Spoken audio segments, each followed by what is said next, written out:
This was the question everyone wanted answered, and Jack Smith didn't hesitate. Did the President of the United States ever interfere in the Trump prosecution? Watch this answer, because it shuts down an entire narrative in seconds.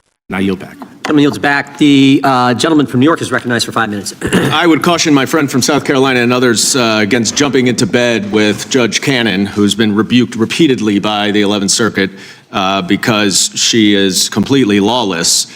But let's go back to the actual evidence rather than all the procedural stuff about when you were sworn in or not. I don't blame you for not remembering that. You've been probably sworn in a dozen times. It doesn't jump out at you. I want to go back to the evidence, though, that Donald Trump knew that he was lying about the election.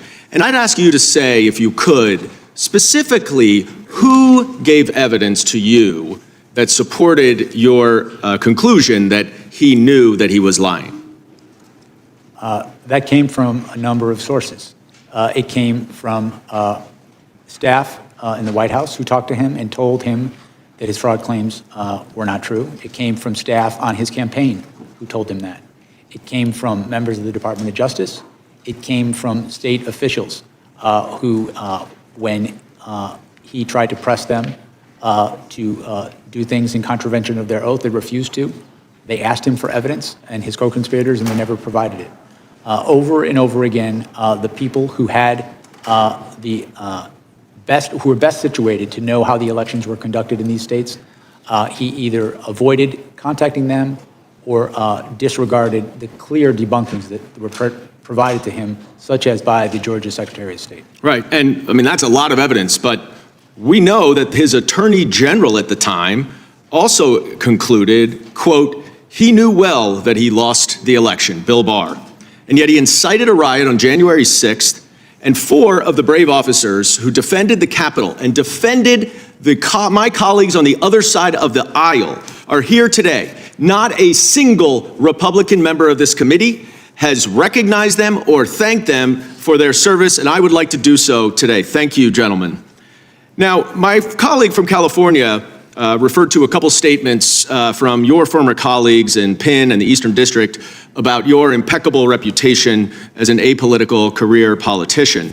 As an alum of the Southern District of New York myself, I can tell you that many of my former colleagues also feel the same, and that's saying something coming from the SDNY to the EDNY, as you know. Mr. Smith, did you ever speak to President Biden about this case? Never. Did you ever receive orders or direction from President Biden or anyone else in the White House about this case? No. Did you ever receive any direction from the Attorney General Merrick Garland regarding how you should, whether or not you should charge this case? No, I was given the independence to make that decision on my own. An independent special counsel, exactly. I just want to point out to my colleagues who seem to think this is a politicized investigation that on February 10th, over a month, 2021, over a month after January 6th, Marco Rubio said the January 6th attack on the Capitol was far more dangerous than most realize, and we have a criminal justice system in place to address it. Who oversaw the Department of Justice on February 10th, 2021? Who was president? On February 10th, 2021. That would be Joe Biden. So Marco Rubio wanted Joe Biden's Department of Justice to investigate Donald Trump and his January 6th insurrectionist. I want to ask you in my last few seconds, Mr. Smith, you're not the first special counsel to investigate Donald Trump. Special Counsel Mueller, also of impeccable integrity, concluded that the 2016 Trump campaign welcomed foreign interference from Russia and used it to help them. Donald Trump has made it a litmus test to be hired in this administration to say that the 2020 election was fraudulent, even though, as you have established, it was not. And now there are senior officials in this government who are responsible for protecting our elections, who are election deniers. Can you describe in a few seconds what your concerns are about the upcoming election based on your investigation and what we know today? I believe political litmus tests are not proper for career prosecutors. I think my experience over 30 years as a prosecutor in the Department of Justice is having people who are not guided by party allegiance, but guided by experience. That's how you can trust the criminal justice system. It's the same way with our election system. Gentleman's time has Thank you. expired. I yield back. This exchange wasn't about theatrics, it was about credibility. Dan Goldman didn't dance around the issue. He asked the question conservatives have been shouting for years, straight to the source. Did Joe Biden ever speak to Jack Smith about prosecuting Donald Trump? Jack Smith's answer wasn't long. It wasn't complicated. It wasn't hedged. Never.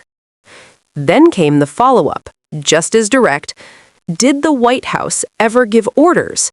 Did Merrick Garland ever pressure you? Again, no. What makes this moment explosive isn't just the denial, it's the context.